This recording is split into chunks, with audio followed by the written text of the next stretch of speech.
Tambah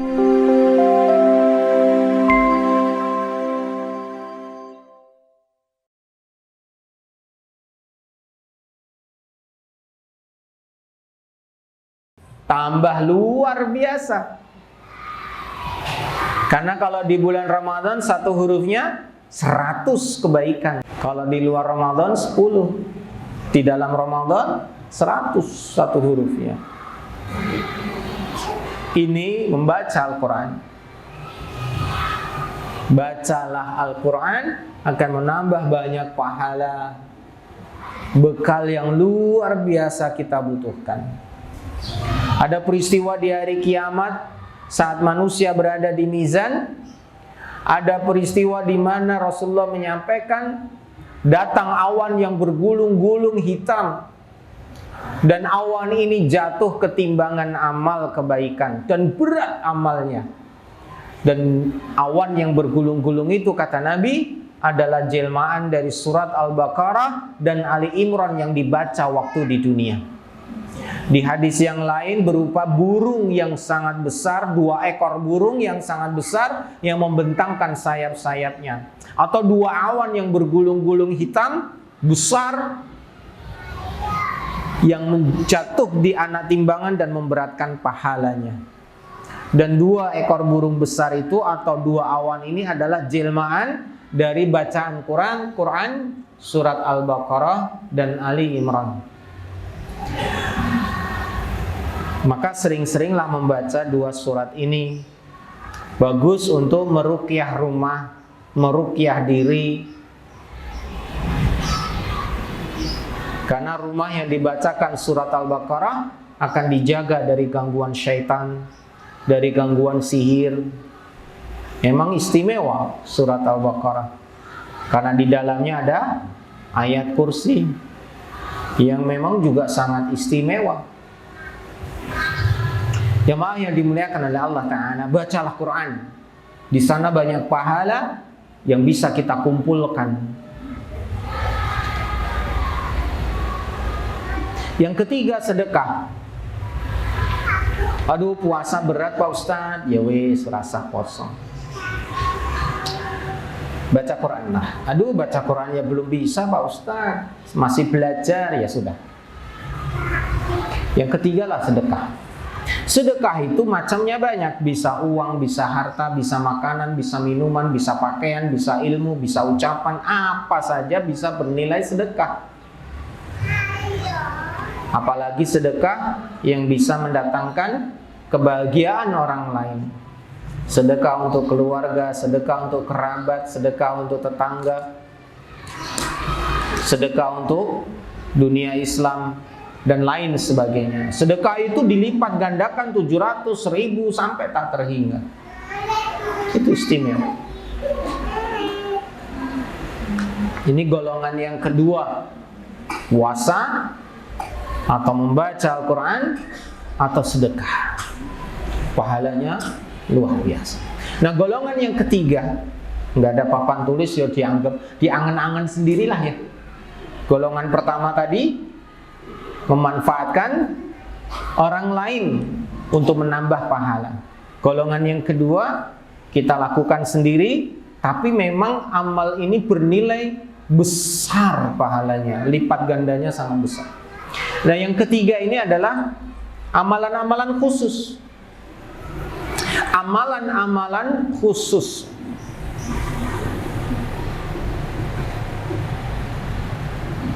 Terserah kita suka yang mana, kerjakan. Karena amalan khusus ini memang banyak sekali macamnya. Terserah kita mau yang mana, suka yang apa. Contoh yang pertama, zikir kepada Allah dengan mengucapkan subhanallah wa bihamdihi subhanallahil azim. 2 kalimat ini ringan diucapkan, berat di timbangan. Oh, ini bisa menambah pundi-pundi pahala dan bekal yang besar untuk menuju akhirat.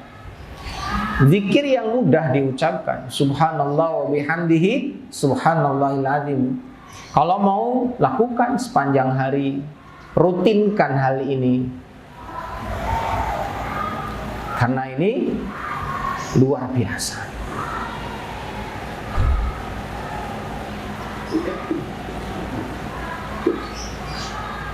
Ini zikir kepada Allah, kalimat yang istimewa. Bapak Ibu bisa lakukan ini sebagai ya pemberat timbangan, bekal yang istimewa. Zikir kepada Allah, zikir khusus. Yang kedua adalah amalan-amalan yang kita sendiri yang mengerjakan. Maksudnya secara sembunyi-sembunyi, tidak ada orang lain yang tahu. Amalan khusus. Punya amalan khusus apa, di mana hanya kita dan Allah yang tahu. Ada dulu kisah Imam Ahmad mendapati tukang roti yang punya amalan khusus, istighfar. Setiap hari, setiap waktu istighfar kepada Allah. Karena dia meyakini dari Nabi bahwa barang siapa yang memperbanyak istighfar, Allah akan lapangkan rizkinya. Allah akan berikan rizki dari arah yang tidak disangka-sangka. Allah kabulkan doa-doanya. Dia punya amalan khusus istighfar. Ada dulu di Semarang seorang bapak dosen, sudah wafat beliau, punya amalan khusus, yaitu sedekah ke panti asuhan tanpa diketahui istri, anak, keluarga. Sehingga sampai pada saat beliau meninggal, panti ini tidak tahu kalau beliau sudah meninggal. Sampai sekian bulan mereka menunggu-nunggu kok nggak pernah datang lagi. Akhirnya berusaha dicari. Toh mereka juga nggak ngerti. Zaman itu belum ada HP. Zaman itu belum ada ya alat komunikasi yang cepat. Mereka pun juga nggak ngerti bapak ini rumahnya di mana. Ternyata beliau seorang dosen, rumahnya di Wonodri. Mereka lacak, cari ketemu. Kemudian ngomong sama tuan rumah, gampangnya nanya, bapak kemana kok nggak pernah lagi silaturahim ke panti kami. Kagetlah orang rumah, karena bapak nggak pernah cerita.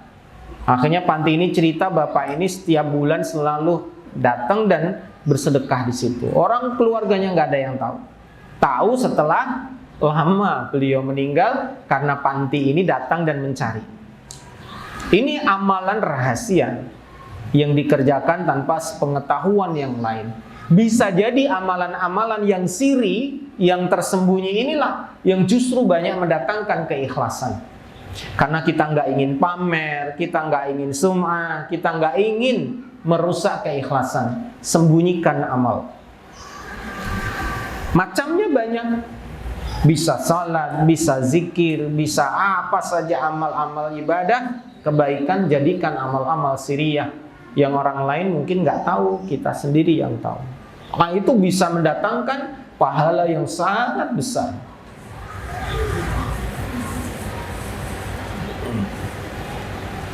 Kadang kita terkejut saat ternyata justru yang tersembunyi ini yang bisa membawa banyak pahala. Karena keikhlasan yang lebih daripada amal-amal yang nampak yang lainnya. Sementara demikian, kita sambung dengan tanya jawab jika ada. Kadang-kadang acaranya tidak sampai tanya jawab ya, karena waktu juga. Barakallahu fikum. Monggo. Bismillah.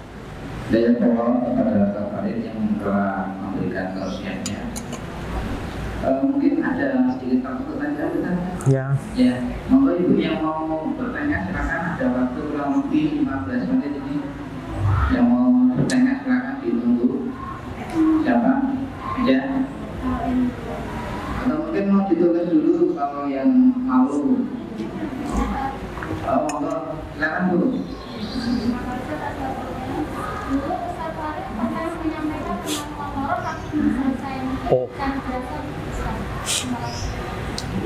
Oh belum ya? Oh iya. Siapa yang dulu ikut kajian yang lama? Siapa angkat tangan? Berarti jamaah lama. Mana? Nah, sedikit ya. Yang jamaah baru. Banyak yang baru, banyak yang lama nih. Maksud yang lama. Dulu kita sudah menyampaikan ya, maaf ya, dari perjalanan kehidupan di alam roh, ya, sampai di kantor kayaknya ya. Habis itu pandemi ya. Iya, ibu ingat ya? Saya malah lupa saking banyaknya tema. Kita bahas pertemuan selanjutnya saja ya Bu ya. Lah itu kan satu tema sendiri. Ya kita dulu sampai ke Kontoroh ya. Kita sudah lewat Sirot, terus kemudian sampai di Kontoroh. Berarti insya Allah lah bulan depan kita bahas tentang Kontoroh. Kontoroh itu adalah satu tempat sebelum surga. Tempat sebelum surga dan neraka. Jadi setelah Sirot itu Kontoroh, habis Kontoroh baru surga. Apa aja peristiwa di Kontoroh? Nah insya Allah kita akan bahas di episode berikutnya. Makasih diingatkan. Bulan depan itu Sabtu, jadwal saya tuh kalau nggak salah pekan keempat ya. Nah bulan depan itu tanggal merah. Sabtu tanggalnya merah 25 Desember. Ada apa? Tanggal merah, libur panjang.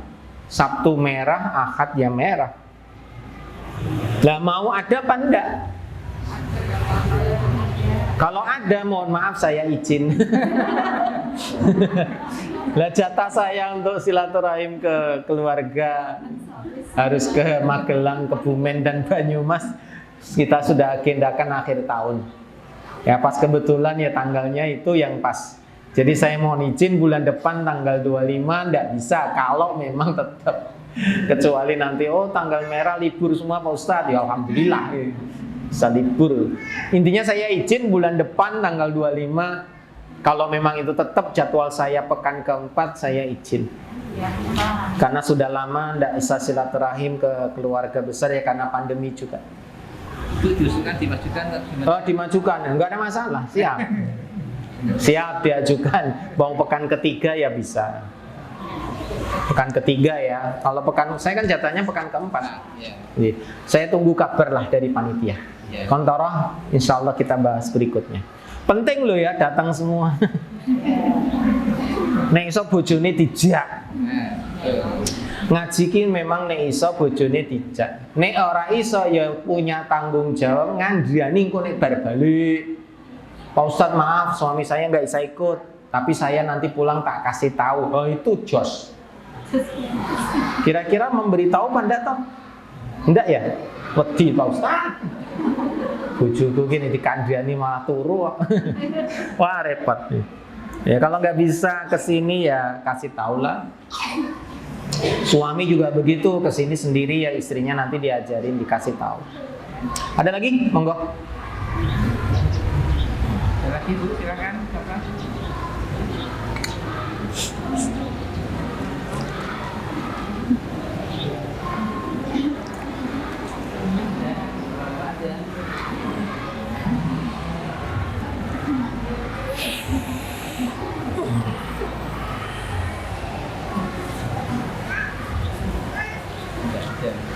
Kalau nggak ada, monggo. Salam.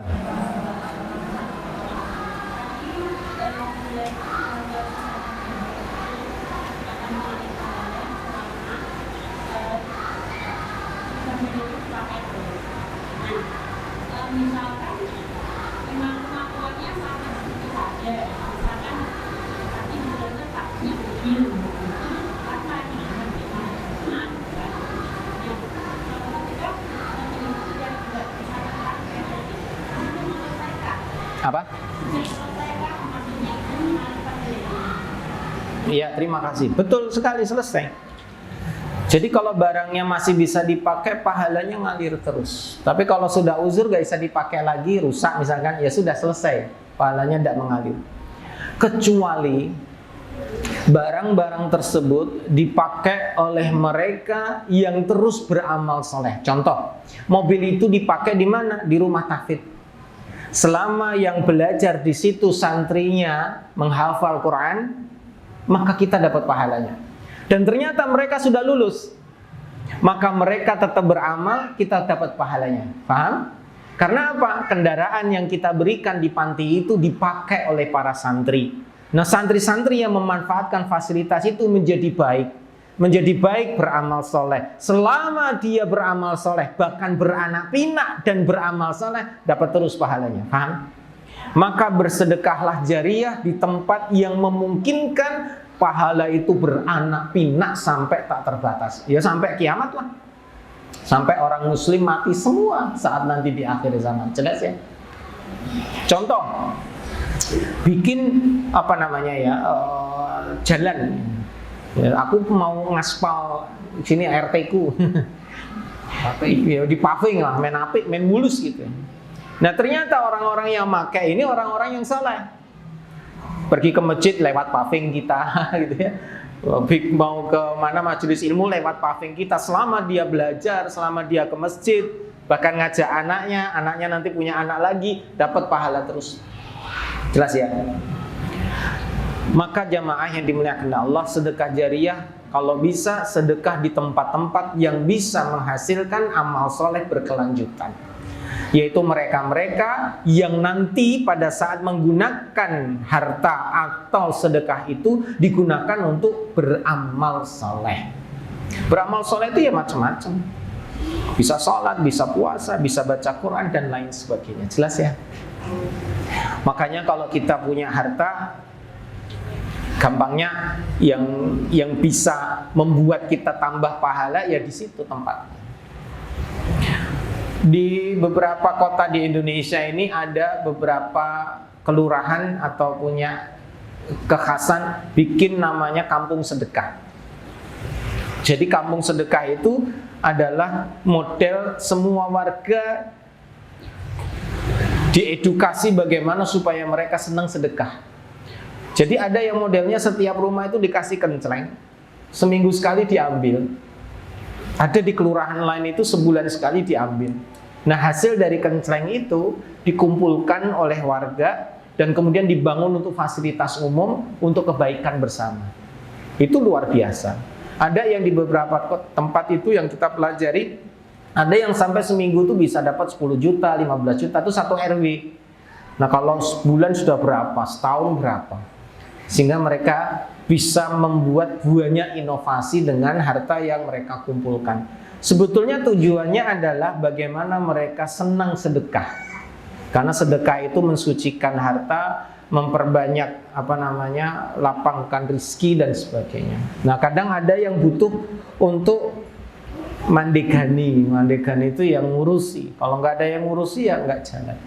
Kadang sesuatu yang baik memang harus dipaksakan. Kadang perlu koordinasi. Nah, saya punya angan-angan juga, karena memang banyak di tempat kita itu yang kena riba. Bank titil lah, pinjaman online lah, belum lagi semacam-macam. Kadang tuh saya pengen punya angan-angan itu tadi, bisa membantu orang pinjam uang tanpa riba. Sampai saya tuh pengen bikin bank, namanya Bank Pintar. Pintar itu pinjaman tanpa riba. Jadi judulnya Bank Pintar, bukan bank sampah ya. Bank Pintar. Bank Pintar ini ya bank dalam rangka untuk khususnya pinjaman tanpa riba. Karena hari ini banyak orang yang sulit untuk mendapatkan modal mau pinjam yang tanpa riba. Makanya kadang saya muncul ide itu, tapi gimana kalau jalan nggak ada yang ngurusin ya repot juga. Sampai kemarin di tempat kami di RW saya sudah terbentuk bank sampah. Bank sampah itu saya bikin supaya ada 3 kategori. Pertama, benar-benar bank sampah.